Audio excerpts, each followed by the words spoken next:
Ja, eine leichte Vision hatte ich. Also er sollte so den Farbton so kriegen. Wir standen dann, ich glaube, über eine Stunde im Lackmischraum.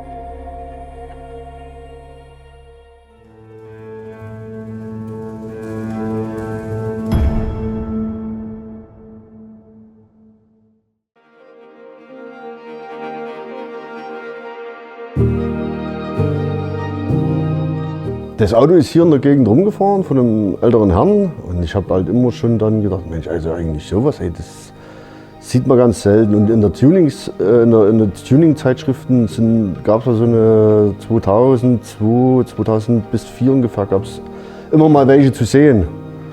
Und das war eigentlich das, wo ich dachte, eigentlich ist das schon mal was Cooles. Ja? Jeder hat einen 2er Polo oder einen 3er Polo oder einen 2er Golf oder so, aber das ist eigentlich sowas, das sieht man nicht überall.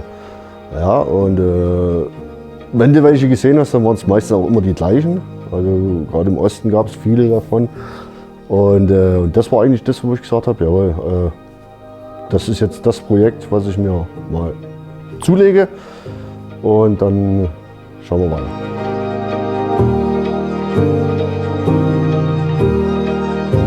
Ich bin der Michael, komme aus der Nähe von Rotenburg ob der Tauber und zeige euch heute meinen VW Polo Classic.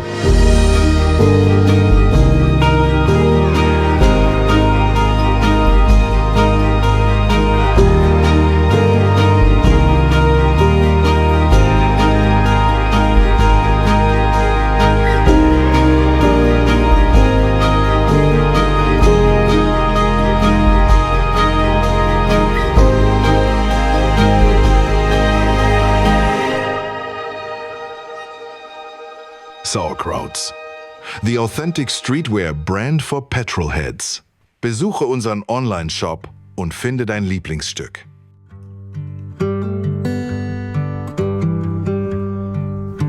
Ja, also eigentlich liegt es bei uns, die Bastelei ist schon immer ein bisschen in der Familie. Mein Opa hat früher im Sachsenring gearbeitet, also war im Zulieferungsbereich.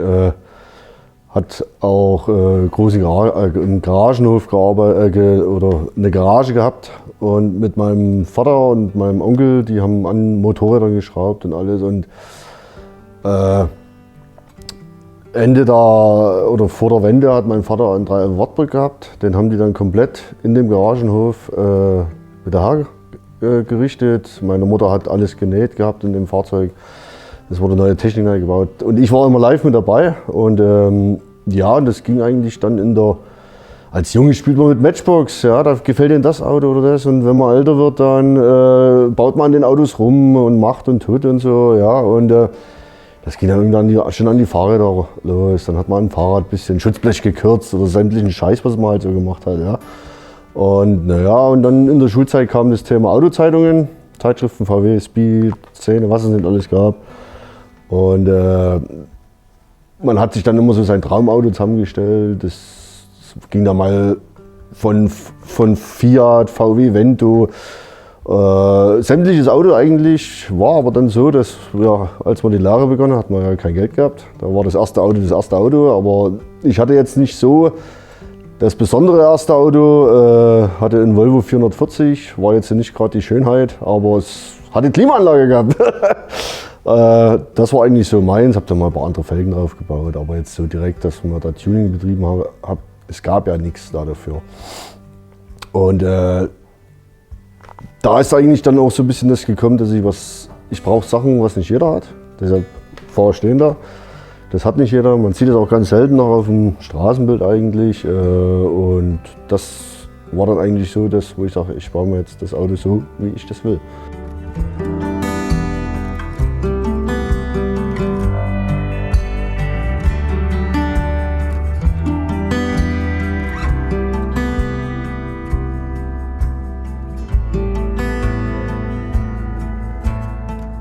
Es war schon mehr oder weniger die Form, weil es gab ja dann, das nächste war ein Jetta.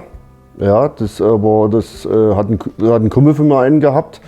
Das hatte der halt und ich wollte halt nicht was haben, was halt jeder hat. Ja, und so ist es halt entstanden. Ja. So, also ich habe dann auch im privaten Volvo gefahren, das hat halt auch nicht jeder gehabt in meinem Alter. Die haben halt alle Audi, BMW oder VW gehabt. Und ich wollte zum Tuning-Projekt halt sowas haben.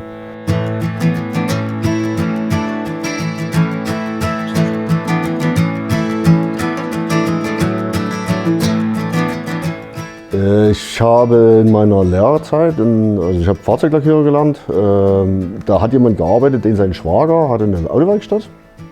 Und da war ich Freitag und Samstags immer mit dort, habe dort geholfen.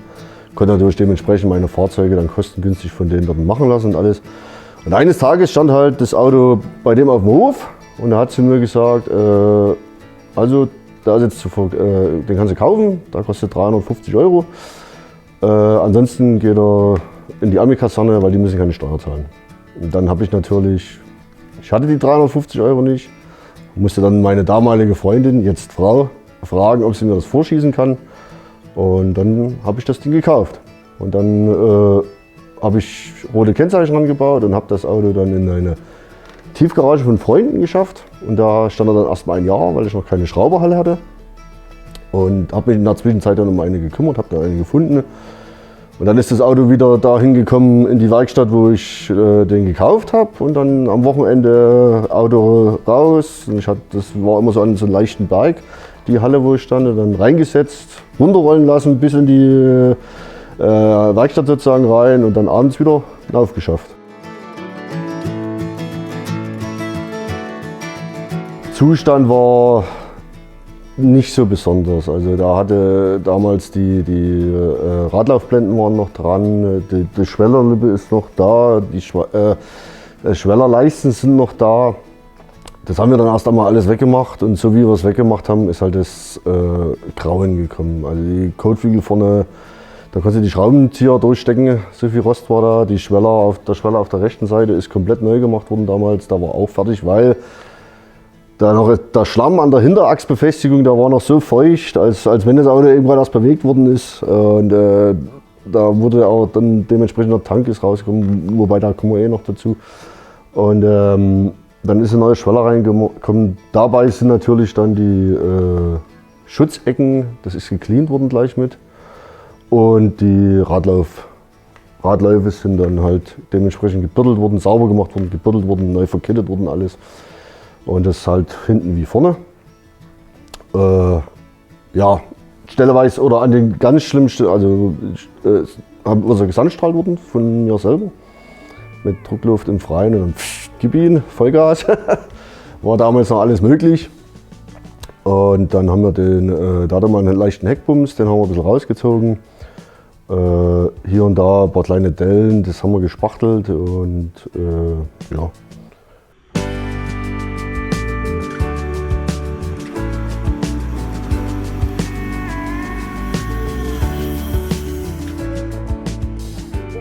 Ja, eine leichte Vision hatte ich. Also er sollte so den Farbton so kriegen. Wir standen dann, ich glaube, über eine Stunde im Lackmischraum mit meiner Frau zusammen, haben uns die Farben angeschaut. Es gab einmal das von Opel, dann von Volvo, das Mango und dieses, das ist von Chrysler. Amerika ist in Deutschland nur auf ein Fahrzeug gemacht worden, auf den Chrysler Neon. Gibt es sonst auf keinen anderen Chrysler in Europa. Und für die Farbe hatten wir uns dann entschieden. Ich hatte die Felgen schon, aber der erste Satz waren Pirelli-Felgen, die sind komplett von mir aufbereitet worden. Neu Silber lackiert, die Ps alles abgeklebt, alles schwarz lackiert, wieder alles neu. Es ist dann ein Sportfahrzeug reingekommen, es sind dann G40-Sitze reingekommen in dem wie es jetzt geledert ist, auch schon. Die Türverkleidungen waren dann schon da und dann war das Teil eigentlich soweit lackiert. Armaturenbrett ist dementsprechend mit umgebaut worden, weil die Frontscheiben oder die Scheiben allgemein alle draußen waren. Und dann hat ein Kumpel von mir sich bei mir gemeldet und hat gesagt, brauchst du einen 1.3er 75 PS Motor? Und dann sage ich, ja, was willst du denn haben? Dann habe ich gesagt, ja, das ganze Paket, wie es hier steht, da war ein zweites Getriebe dabei, da waren 2 Kabel bei mir dabei, Steuergeräte, alles. 150 € kannst du mitnehmen. Und dann bin ich hingefahren, habe das geholt. ist dann auch, das Auto war schon lackiert, ist dann erst noch einmal der Motorraum alles rausgekommen, dann habe ich den innen drin sauber gemacht, geschliffen, innen drin rauslackiert, dann ist der Motor reingekommen. Dazu ist dann ein neuer Tank reingekommen, weil außenliegende Benzinpumpe, Einspritzer, vorne war es ein Vergaser. 5-Gang Schaltgetriebe, zuerst das kurze, also das GT, was halt dazu war, bis ich dann rausgefunden habe, dass das Dieselgetriebe auch passt, das 8P-Getriebe, und habe dann das reingebaut, und das sind die ersten 4 Gänge kurz, 5. Gang ist lang. 2 Kumpels von mir haben vorneweg den ganzen Motor auseinandergebaut. Danke nochmal an den Michel und den Mirko. Haben alles neu, die Simmerringe alles neu gemacht, haben den ein bisschen plan geschliffen, und seitdem läuft er. Also seit 2008, wie er drin ist, seitdem läuft die Maschine. Ja, also Kofferraum zum Beispiel, also sagen wir mal Innenraum, bin ich da ganz günstig zu Recaro LS Teilelektrischen gekommen, und die habe ich dann zu uns hier ansässigen Sattler hingeschafft, und da hat man das dann alles neu bezogen. Dann hatte ich auch mal zwischendrin noch mal eine Maus im Auto, die hat mir die Rücksitzbank zerfressen. Das hat mein Sattler auch wieder alles super hingebracht. Dann, wir haben Musikanlage reingebaut, in die Türen Doorboards angefertigt, reingemacht, beledern lassen, Heckablage, Lautsprecher reingebaut. Mehr brauchst du nicht. Es ist ordentlich Krawall, und ja, dann war der Innenraum, der Himmel ist neu gemacht worden von uns selber. Müsste mal nochmal neu gemacht werden. Ist jetzt nicht so toll geworden damals. Aber ansonsten kleine Gags halt, Zusatzinstrumente, ein Tacho aus England mit Meilentacho, auch ein bisschen selten für den 2er- oder 3er-Polo halt. Ja, Handschuhfach mit Deckel ist auch selten. Also solche Sachen sind da reingekommen. Eine Zentralverriegelung, die Fensterkurbeln sind vom Audi 80, weil die chrom abgelegt sind. Türpins in Pinienholzoptik. Den Kofferraum hatten wir zuerst, hatte ich schwarzen Filzklebestoff, da war der ganze Kofferraum damit belegt. Und da stand in der Mitte eine ESX-Box. Rechts war die Endstufe rangeschraubt, links der CD-Wechsler. Und bis ich dann irgendwann gesagt habe, also habe dann zu Hause ein Schlafzimmer renoviert, hatte einen Laminatfußboden, ein ganzes Paket übrig. Habe dann einen Kumpel von mir gefragt, der gelernter Tischler ist und auch Kofferraumausbauten gemacht hat, ob er nicht Lust hat, mit mir das Projekt Kofferraumausbau zu machen, weil ich keine Lust hatte auf GFK-Hochburg. Ich wollte lieber was, wo ich Sachen reinpacken kann.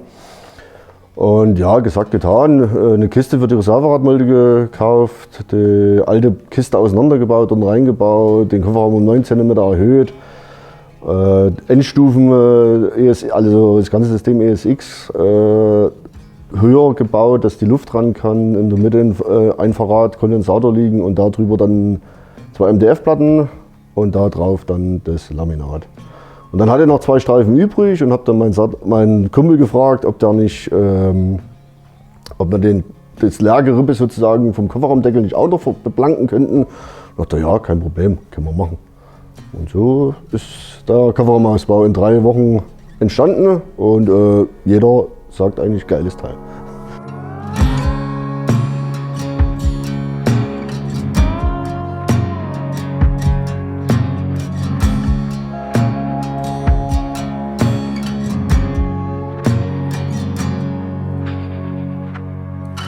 Ja, zum Lenkrad.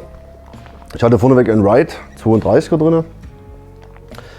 Und dann ging aber das los, die Tuning-Geschichten oder das Zeitalter, wo wieder auf Wurzelholz zurückgegangen worden ist, was ja in meinen Augen eine ganz, ganz geile Sache ist, weil das gehört einfach zu den Autos von den Baujahren her. Und ich habe dann eigentlich lange gesucht, dass ich eins für einen schmalen Taler kriege, weil die wollten halt dann, es sind ja utopische Preise, was die haben wollen. Und habe dann bei Kleinanzeigen das Victor mit Narbe komplett, mit Gutachten und allem drum und dran für wirklich einen schmalen Taler gekriegt.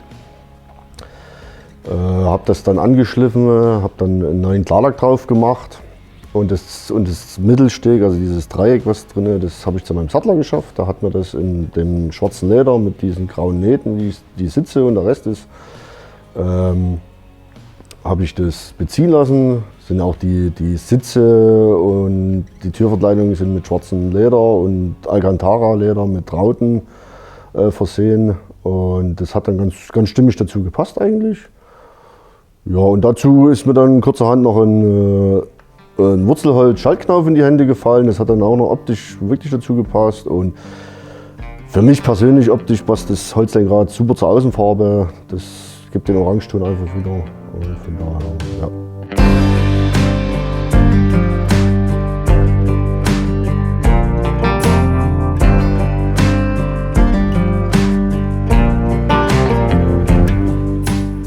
Zum Außenspiegel, also erstmal allgemein, es ist viel Chrom angekommen, Türgriffe Chrom, die Leisten sind alles wieder Chrom, die Stoßstangen sind auch damals geglättet worden, also geschliffen, glatt grundiert, glatt geschliffen, dann in schwarz glänzen und dann aber mit einem seidenglänzenden Klarlack versehen, dass es immer so bleibt, wie es jetzt ist. So sind alle schwarzen Teile dran geworden. Der Außenspiegel ist eigentlich so entstanden, ich war 2008 auf der XSK Night und da ist einer vorbeigelaufen und ich hatte früher noch die originalen Spiegel dran und der hat gesagt, also das Auto ist ja so, ihm gefällt es sieht super aus, das Einzige, was ihm nicht steht, das sind die Spiegel, weil das sieht aus, als wenn er Segelohren hätte. Und dann habe ich mir das ja eigentlich sehr zu Herzen genommen und habe mich dann auch hingesetzt und habe echt über, ja stimmt, er hat eigentlich recht. Es passt eigentlich nicht zu dieser Form. Und habe dann mich schlau gemacht, was ist denn so das Größte, bin ein bisschen in die Hot Rod Szene reingewandert und habe dann diesen Klemmspiegel gefunden. Der hat 10 cm Durchmesser, das was in Deutschland erlaubt ist. Rechts muss ich keinen haben und der Innenspiegel reicht dann und seitdem ziert dieser Klemmspiegel an dieser Tür und ja. Macht natürlich auch die rechte Seite, sage ich immer, die Form ist halt einfach, also wenn du an der Seite vorbeischaust, da ist kein Spiegel dran, da ist gar nichts dran. Es gibt halt eine Linie einfach. Ja.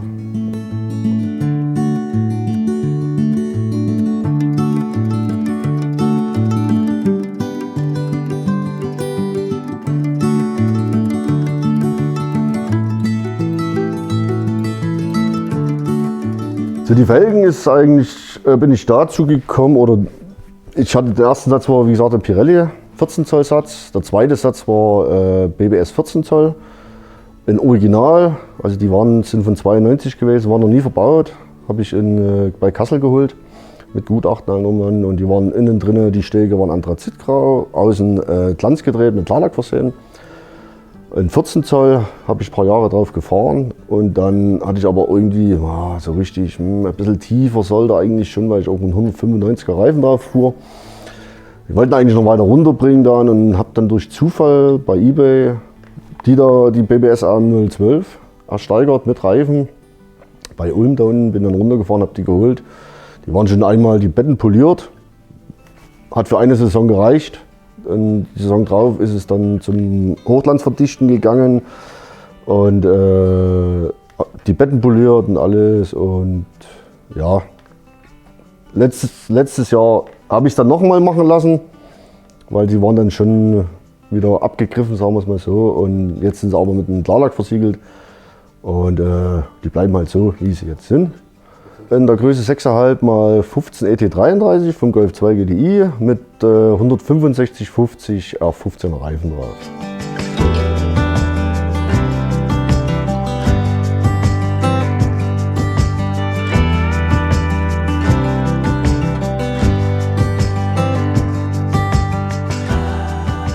Ich habe damals noch einen Polo Genesis Unfallwagen gekriegt. Habe dann daraus die Hinterachse und die Vorderstabis und alles umgebaut in das Fahrzeug. Habe dann einen Bremskraftverstärker reingebaut, das hat das Auto noch nicht gehabt. Und dabei ist dann ein normales Sportfahrrad reingekommen, 60/40, das habe ich ein Jahr drin gehabt, das war einfach nur hart. Daraufhin habe ich mir ein schönes, gutes altes FK Gewindefahrrad reingebaut. Und was sehr komfortabel ist. Also mal 500 Kilometer mit dem Auto ist kein Problem, tut dir nichts weh. Das liegt aber wahrscheinlich auch an den Sitzen halt. Und ansonsten ist, wie gesagt, ich hatte den Genesis Polo zum Schlachten und damit ist die ganze Innen- und Außentechnik, alles was Kabelbaum, Armaturenbrett, Scheiben sogar, also die Seitenscheiben und das Zeug, was Color verglast ist, dann schon ist alles da reingewandert. Also man hat im Grunde genommen eine 88er Karosse und 92er Technik.